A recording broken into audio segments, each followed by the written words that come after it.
It's not often you can describe evidence given to MPs as astonishing, but what other word captures it? The chief executive of BHS claimed today the company's owner had threatened to kill him.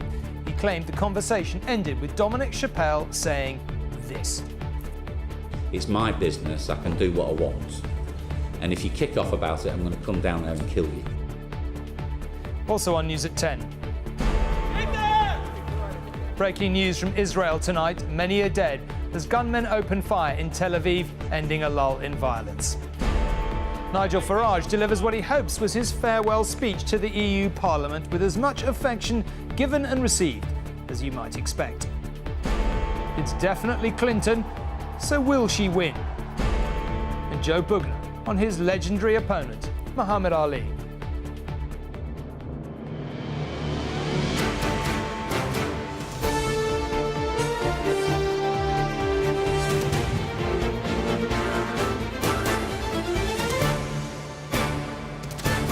This is ITV News at 10 with Tom Bradby. Good evening. When a big high street name like BHS collapses, taking thousands of jobs, not to mention decades of history with it, clearly something has gone badly wrong. Well, today the blame game began, and a frankly astonishing game it was too.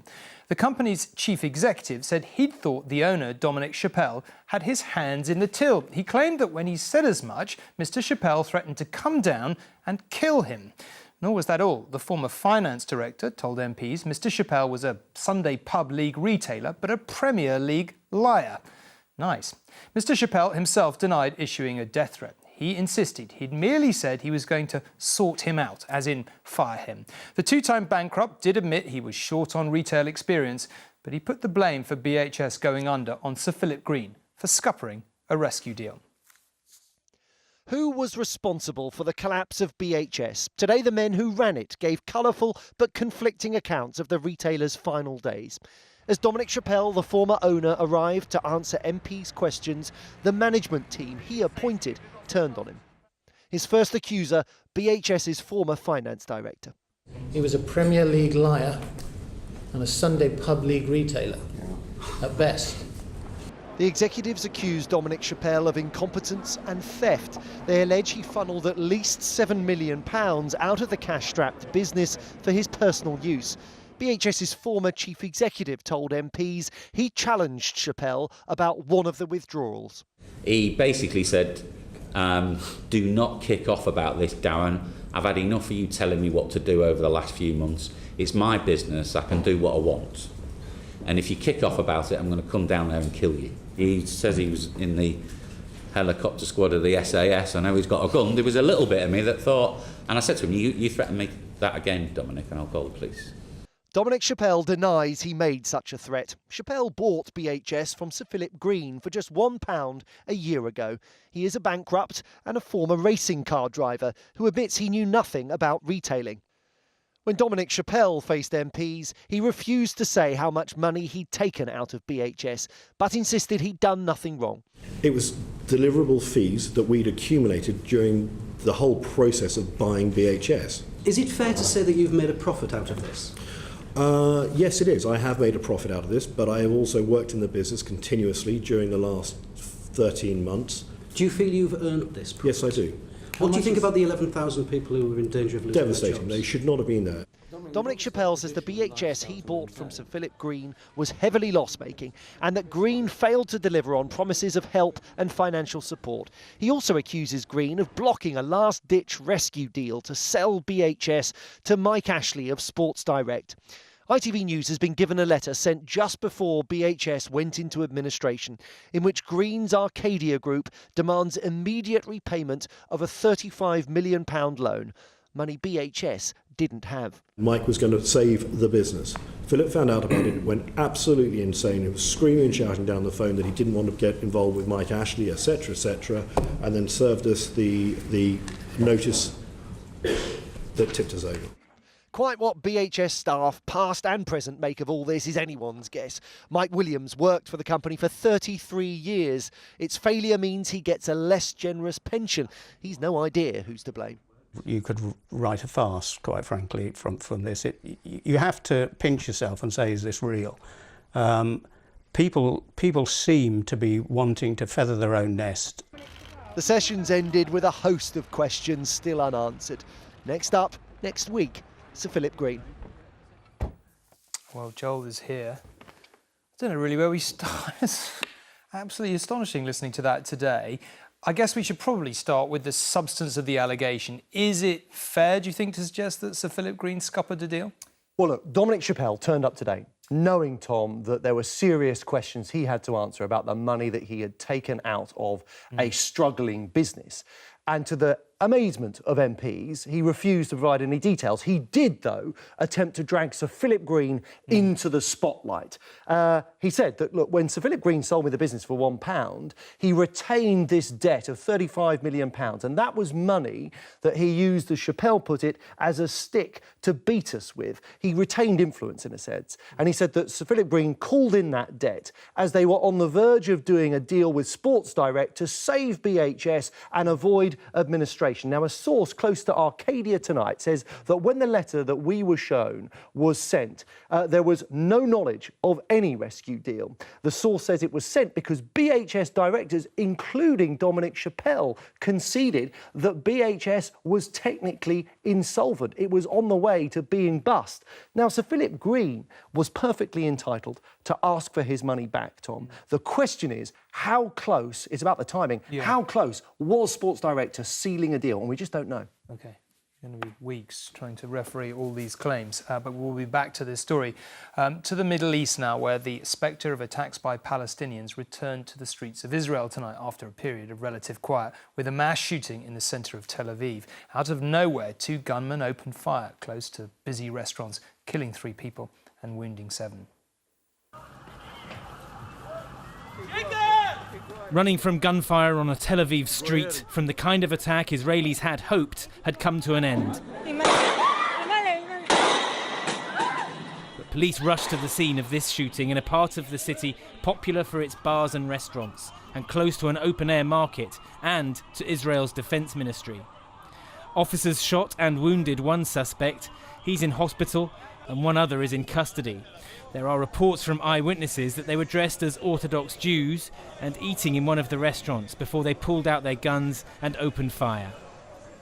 I was sitting in a direction where I could see the shooter. I saw him, it looked like he was sitting in a chair at the cafe, and he got up, he had a rifle in his hand, and he was just shooting point blank at people sitting down.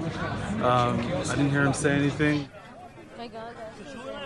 When ambulance crews arrived, they found scenes of nights out cut horribly short, and those who'd been enjoying themselves cut down. Magen David Adom rushed tens of ambulances to the scene, manned by tens of paramedics and medics. At the scene, we treated around 10 casualties. 4 of the wounded are tonight said to be in a critical condition. Police say the shootings came without warning.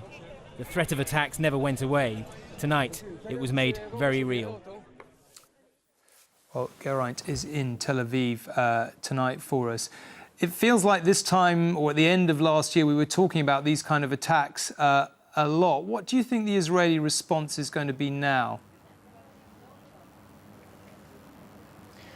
Well, I think the Israeli response in the immediate term, Tom, will be to search the houses and the homes of the 2 men who carried out this attack. They are from Hebron in the West Bank. That will happen in the coming hours. One of the features of this wave of attacks that's been carried out, that's happened over the last 6 months, is that they've been carried out by so-called lone wolves, young Palestinians acting on their own without the help or organisation of any kind of terrorist or militant network.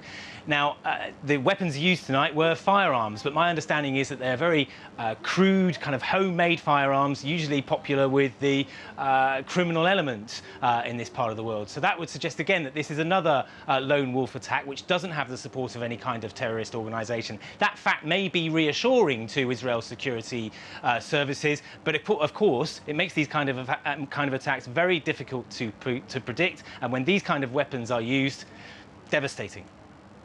OK, thank you very much indeed for joining us.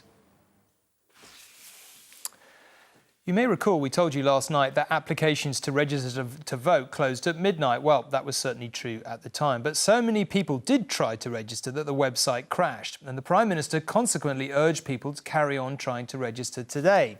An emergency law will be rushed through tomorrow to shift the deadline until tomorrow night. Some Leave campaigners accused Mr Cameron of doing it to allow more young people likely to vote to Remain, it is thought, to register. It's one of those things you just can't miss. Well, it turns out you can if you're not registered to vote. And tens of thousands of people may have been prevented from doing so by the government's own website when it crashed last night. Eva Craddock tried half a dozen times. Frustrated that they couldn't have foreseen that there would have been that surge of people wanting to do a last-minute vote. Like, after the 10 o'clock news when it had been heavily featured, they should have foreseen that everyone was going to log on for their last chance to get their vote registered. It was the busiest day the voter registration website has ever had. More than 500,000 people tried to register online during the course of the day, 300,000 of those under the age of 34, a demographic thought most likely to favour Remain. Online traffic peaked around 10:15 when 50,000 people were on the page, and more than 20,000 were still on it 1 minute after the midnight deadline had passed. That unprecedented demand crashed the website, so we've taken the decision that we'll extend the deadline for registration until midnight tomorrow. This extension is likely to be used by more people who want to stay in the EU. Are you trying to stack the register in the government's favour? Certainly not. There is a big debate going on. We want people to vote and participate where they are eligible.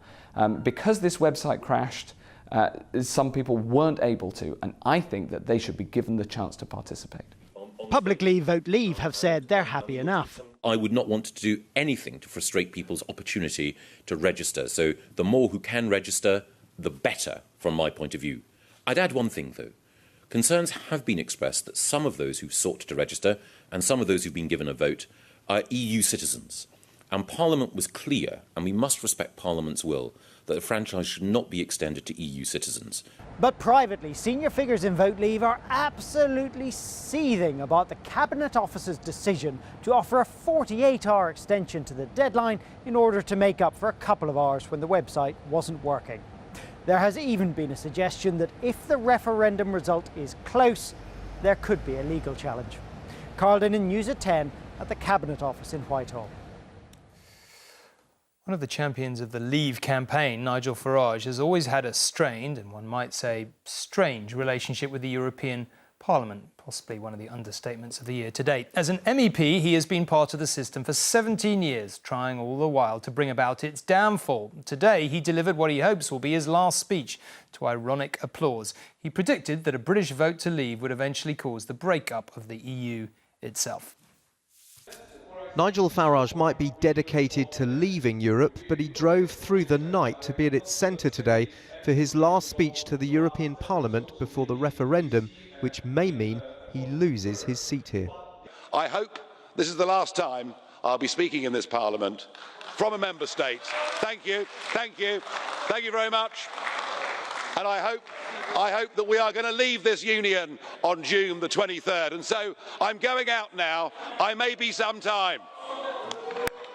As he left, there were clearly some who hoped he'd never be back, especially after comments he made recently about sex attacks in Cologne, implying a vote to Remain could risk similar incidents in Britain. Well, that's just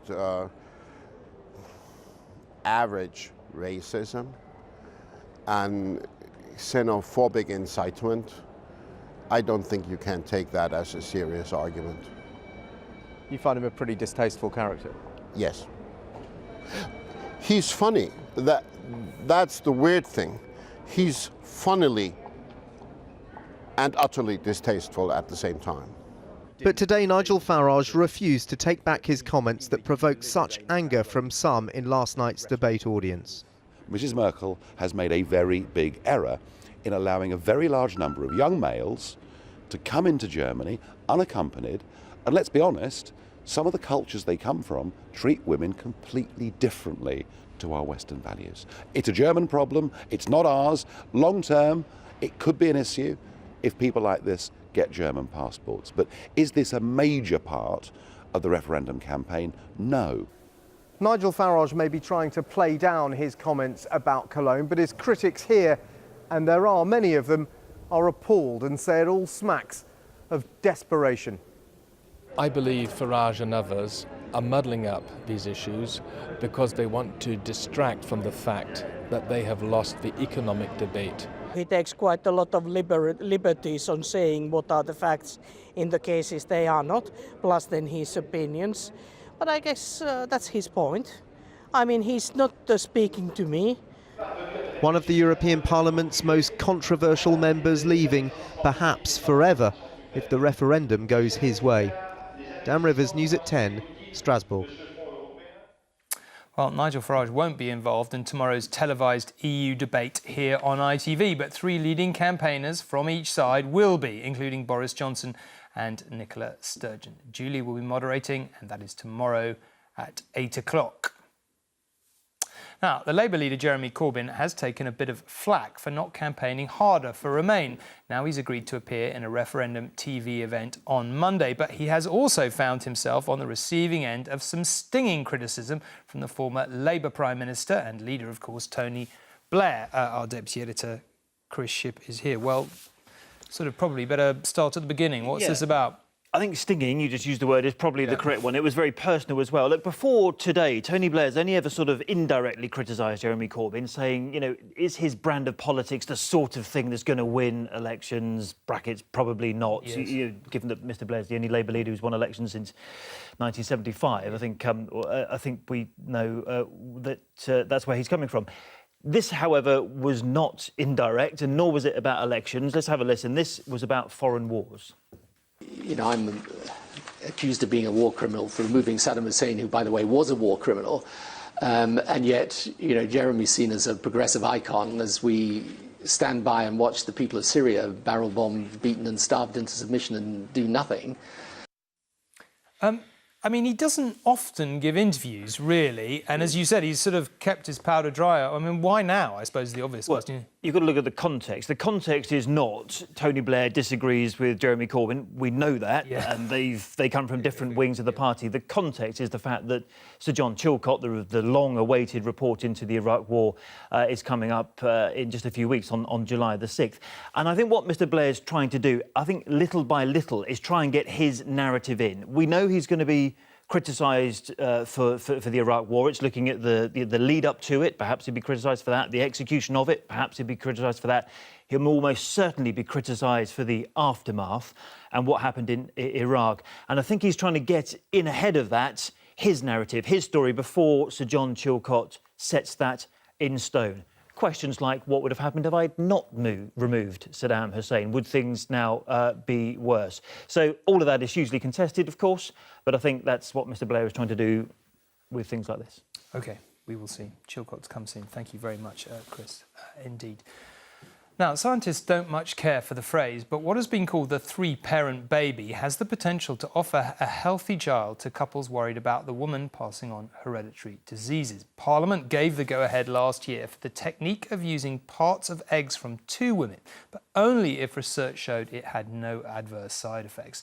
Now, tests at Newcastle University show it will lead to normal pregnancies. This lab in Newcastle is at the centre of a medical marvel. Scientists and doctors here have been working for years on ways to tackle a set of rare inherited diseases that has so far been beyond the reach of medical science. These mitochondrial diseases affect 1 in 5,000 people. They're a debilitating, sometimes fatal set of conditions passed from mother to child via the egg. Mitochondria are the powerhouses or the power stations in every cell in our body. Mitochondrial disease can affect the brain, it can affect the eyes, it can affect the heart, it can affect the liver and the muscle. So patients have a range of different symptoms. Mitochondrial problems caused Adam Gray's heart and kidneys to fail when he was 11. While he waited for a kidney transplant, doctors put him on dialysis. His mother Marie says he never recovered. From that day, like, everything went downhill. He didn't have a very good quality of life. The mitochondrial attacked his organs. I had him on for like 6 weeks and then I lost him. To deal with this problem, the Newcastle team's technique starts with a mother's fertilised egg with its faulty mitochondria and removes its nuclear DNA. A donor egg from another woman with healthy mitochondria also has its nucleus removed and replaced by the mother's. That is then implanted into the mother, from which a normal healthy baby could be born. The scientists here in Newcastle have already shown that their technique reduces the amount of faulty mitochondrial DNA passed on to an embryo. They've now also shown that that process doesn't harm the development of that embryo, and they're confident that if implanted, those embryos would produce healthy, normal pregnancies. One of the scientists who developed the technique said it had been a challenging piece of work. We've performed many tests on many embryos, and we find no difference between the embryos that we've created by this technique compared with normal embryos created by conventional IVF. The scientific hurdles have been cleared. Government regulators will now meet to decide if the new procedure can be used in clinics. If that goes well, mitochondrial transfer could be in use by the end of this year, with the first baby born as early as next year. Alok Jha, News at 10. As candidate Clinton, she has already broken through one so-called glass ceiling, the first woman to secure a presidential nomination. But now, with yesterday's big primaries in the bag, Hillary Clinton has a new fight on her hands: how to get the whole of America to like her. Her triumph was not a surprise, but the significance of this moment electrified the crowd and almost drowned out the candidate. First time in our nation's history that a woman will be a major party's nominee for President of the United States. Having seized her party's nomination, Hillary Clinton then, without missing a beat, took the attack to the one man who stands between her and the presidency, citing her mother's advice. She taught me never to back down from a bully, which it turns out was pretty good advice. Hillary Clinton has to go to jail, okay? She has to go to jail. This will not be a pretty or uplifting contest. Donald Trump versus Hillary Clinton. We have ahead of us months of relentless attacks and billions of dollars being spent on negative advertising. But her supporters today were thrilled at the possibility of a woman in the White House, not as First Lady, but as President. Absolutely astonishing moment in American history. Do you remember the Clintons? Oh, that is American royalty. So we're ready for some Camelot days again. But Hillary has fierce critics too. Those like Chanel Helm, an activist we met this week in Kentucky, who sees Mrs. Clinton as a machine politician, masquerading as someone who cares. I don't think she hears our concerns at all. I think she's just running a race. They basically built a political empire with her husband and their families, but I don't think that she actually hears us. If we earned a living wage... And then there are those like Brittany Butler, a union activist campaigning for a higher minimum wage today, who is still waiting to be convinced that Hillary is actually on her side, not that of big business. Yes, she might be in some ways a part of the establishment, but like I said, I hope her moral compass is pointing in the right direction, and I hope her heart will lead her to make the right decision and support $15 an hour in a union for low-wage workers like myself. He wants to win by stoking fear and rubbing salt in wounds. Ultimately, Democrats will unify around her because Trump has insulted minorities and, crucially, many women voters.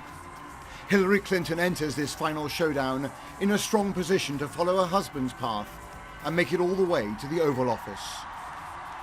Mrs. Clinton's achievement in winning the nomination is very clearly historic, but what lies ahead is a bruising general election campaign that will be overwhelmingly negative, one that is likely to further divide this country.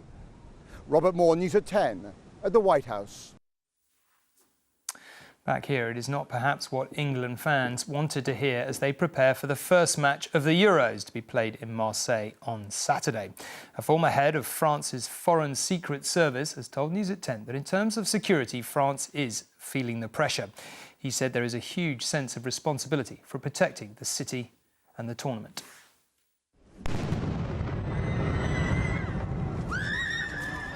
The authorities won't be specific, but the training exercises in the fans' villages give a truly chilling indication of what they fear the most. There is talk of being prepared for everything, but it is clearly the threat of a terror attack which is really focusing minds here. In recent months, ISIS leaders have called on followers to carry out attacks during Ramadan and in Western homelands.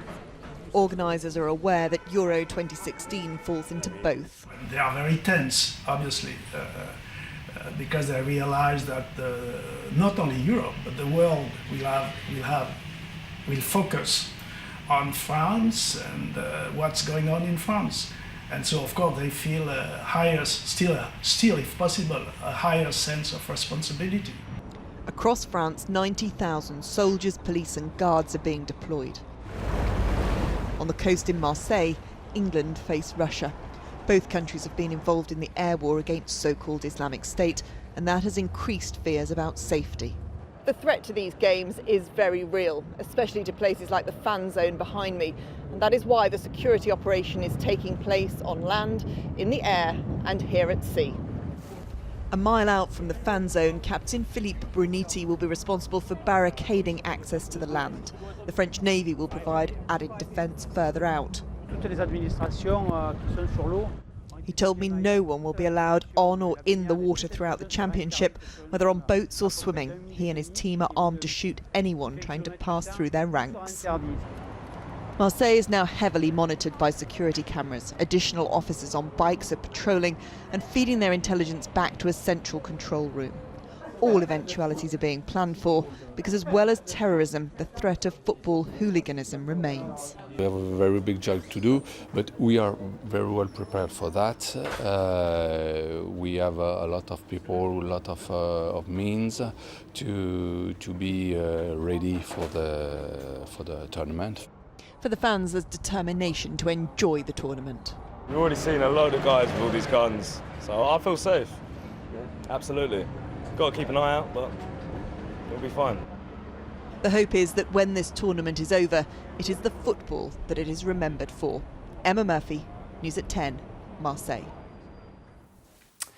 Finally, when they squared up in the ring, it seemed there was no love lost between Muhammad Ali and the British boxer Joe Bugner. Think Vegas 73 or Kuala Lumpur 75. But outside it was, in time, a different story. Their children going to the same Beverly Hills school. So, some happy times for Bugner to reflect on before Friday's funeral of his friend and hero. Ali and I just clicked. Not only was he the greatest, he was the most loving person you could meet. In the ring, they were fierce opponents.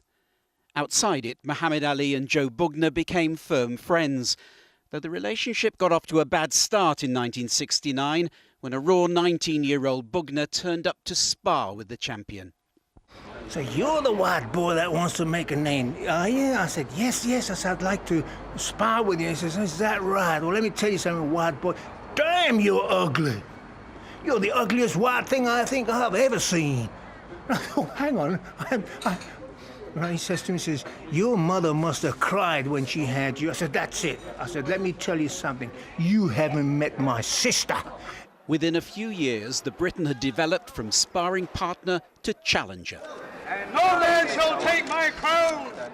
Twice he took the champion 15 rounds, though he concedes Ali always had the edge. I did my very best to beat Ali, but he was just that little bit better. He could dance around me, and that was phenomenal because he didn't just do it in the first round, he did it in the 15 rounds. The two boxers became neighbours in Beverly Hills. Their families were friends. Bugner, who lives in Brisbane these days, says Ali's place in history is assured. I mean, to me, I don't care what anybody says, Muhammad Ali was the greatest boxer, heavyweight fighter on the planet, then and now and forever. The ultimate tribute from a boxer proud to have played a small part in the great man's story and to have shared a friendship long after their fighting days were done. Paul Davis, News at 10. That is it for tonight. I will be here again tomorrow for a specially extended News at 10 where we will be digesting and analysing the big EU debate on ITV, which promises to have all kinds of interesting dynamics. Until then, good night and thank you very much for watching.